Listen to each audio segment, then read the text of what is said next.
Bienvenidos. En este espacio desarrollaremos el contrato de depósito en materia de derecho civil y acerca del secuestro, en derecho sustantivo y en la parte procesal. Para definir el contrato de depósito, este es regulado a partir del artículo 1968 del Código Civil salvadoreño. Al respecto menciona: llámese en general depósito el contrato en que se confía una cosa corporal a una persona que se encarga de guardarla y de restituirla en especie. Doctrinalmente, la definición del contrato de depósito propuesta por Carlos Díez Soto se basa en las obligaciones básicas que el contrato atribuye al depositario de custodia y restitución, y que constituyen las prestaciones características de este tipo contractual, sin establecer ninguna jerarquía especial entre ellas. Los sujetos que participan en esta figura son los siguientes. El depositante es la persona que constituye el depósito. Depositario es quien recibe la cosa. Y el depósito es el bien corporal o mueble.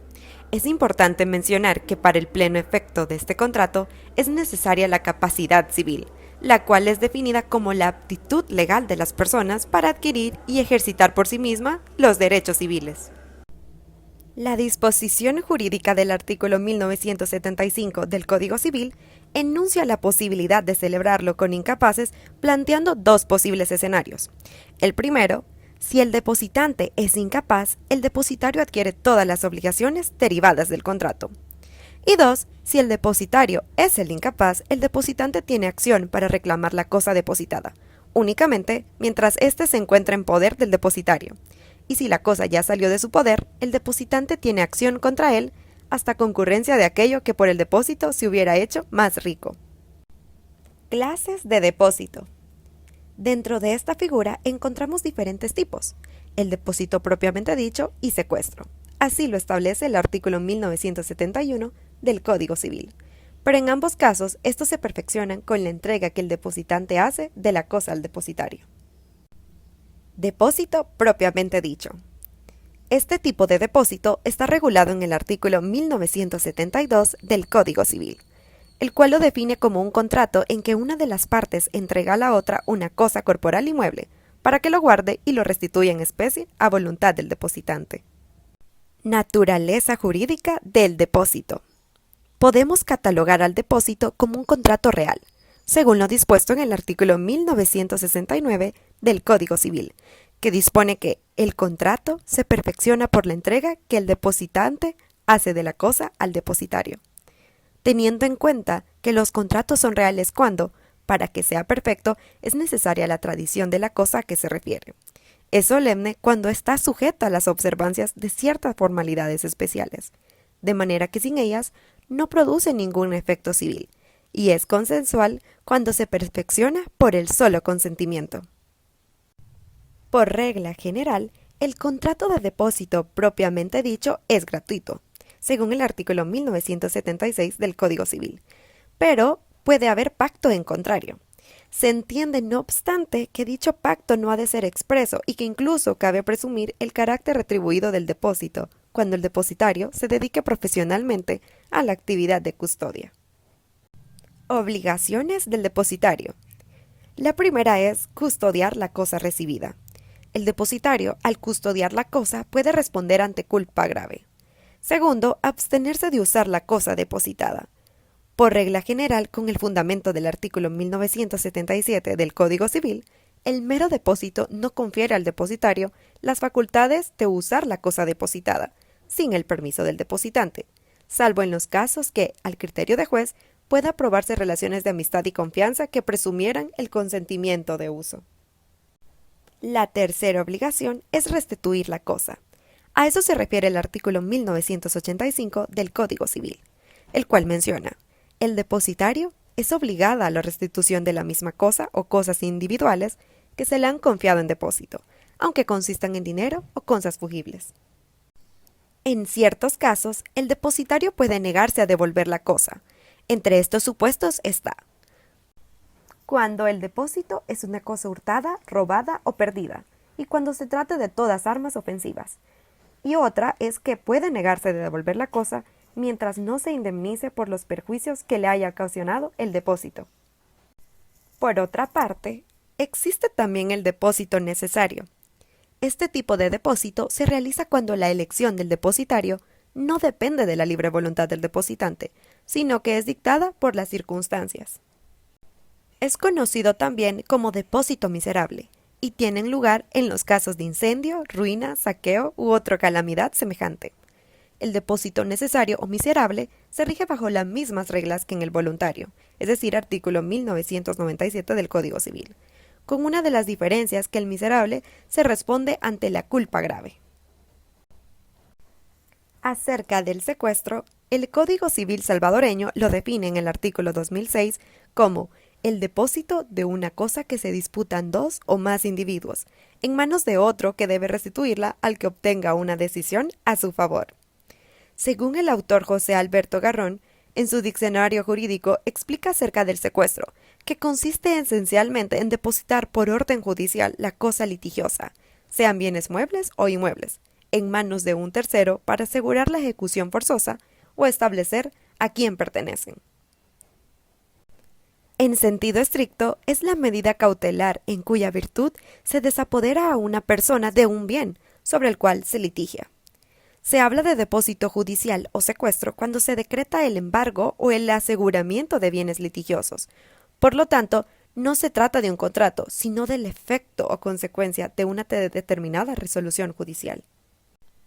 Uno de los sujetos que participa en esta figura es el depositario, o también llamado secuestre, quien es un encargado judicial que recibe la misión correspondiente, que termina hasta que la controversia llega a su fin, y el juez que está conociendo así lo ordene. Respecto al objeto del secuestro, este se extiende a toda clase de bienes, sobre los cuales pueden recaer una ejecución específica, sean estos bienes muebles o inmuebles. Sobre bienes inmuebles, este secuestro preventivo se perfecciona con la inscripción en el registro de la propiedad raíz hipoteca de una determinada escritura. Naturaleza jurídica.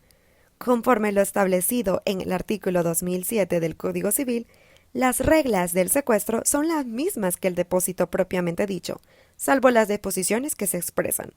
Por tanto, ya que el secuestro sigue las mismas reglas que las del depósito propiamente dicho, su naturaleza es la misma, como se ha detallado anteriormente. Sin embargo, por las regulaciones del Código Procesal Civil y Mercantil, también tienen una naturaleza de medida cautelar. El artículo 2009 del Código Civil establece dos clases de secuestros, uno es el convencional y el otro judicial. El autor peruano Marcia Sardito, respecto del secuestro convencional, expone que éste nace cuando los litigantes depositan la cosa litigiosa en poder de un tercero que se obliga a entregarlo una vez concluido el proceso judicial. En lo no estipulado respecto al secuestro convencional, se aplicarán las mismas disposiciones que para el depósito propiamente dicho. Por otra parte, la autora salvadoreña Monge Quintanilla describe que el secuestro judicial es una medida cautelar en virtud de la cual los bienes embarcados a la orden judicial se entregan en depósito a otra persona o, según el caso, al propio deudor, hasta que concluido el juicio se determine quién deberán ser entregados.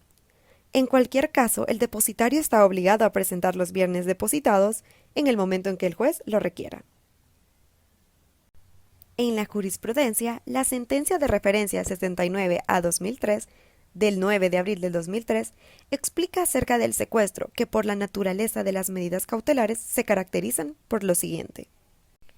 1. Tienen carácter instrumental, es decir, que están preordenadas en general a una decisión definitiva de la cual aseguran su fructuosidad. 2. Son provisionales, es decir, sus efectos tienen duración limitada, están destinadas a extinguirse en el momento en que se dicte sentencia o resolución sobre el fondo del asunto. 3. Son urgentes, pues además de la idea de peligro, precisa que existía urgencia en sí, pues de no proveer rápidamente el peligro se transformaría en realidad. 4. Son susceptibles de alteración, variables y aún revocables, siempre de acuerdo al principio de rebus in extrembus, esto es, cabe su modificación en cuanto se altere el estado sustancial de los datos reales sobre los cuales la medida se adoptó, y el aumento o disminución del periculum in mora, desaparición del mismo. El Consejo Nacional de la Judicatura ha fundamentado que el secuestro procede en dos hipótesis. La primera, cuando el objeto del proceso consiste en la entrega de bienes muebles que se hallen en poder del demandado, debiendo el peticionante justificar documentalmente el derecho cuya efectividad se quiere garantizar. Y segundo, en general, cuando resulte indispensable para la guarda-conservación de cosas en función de asegurar el resultado de la sentencia. Para diferenciar claramente el secuestro, entre otras medidas cautelares como el embargo, podemos resaltar los siguientes puntos. En el secuestro, los bienes son retenidos para garantizar y asegurar los bienes de una determinada persona. Puede ser para el demandado o demandante. Mientras que en el embargo, los bienes son custodiados para cumplir una obligación de pago. Sean bienes muebles o inmuebles, son vendidos para suplir una demanda de deuda. El secuestro puede recaer sobre bienes predeterminados, que motivan el litigio, es decir, la ejecución recae sobre el objeto concreto a que el litigio se refiere. En cambio, el embargo se puede proponer sobre cualquier bien que posea el deudor. El secuestro trata de prevenir o asegurar la eficacia de una ejecución satisfactiva. En el embargo, trata de satisfacer las posibles entregas de cantidades de dinero dentro de una ejecución. No importa sobre los bienes que recaiga el embargo. Muchas gracias por la atención brindada.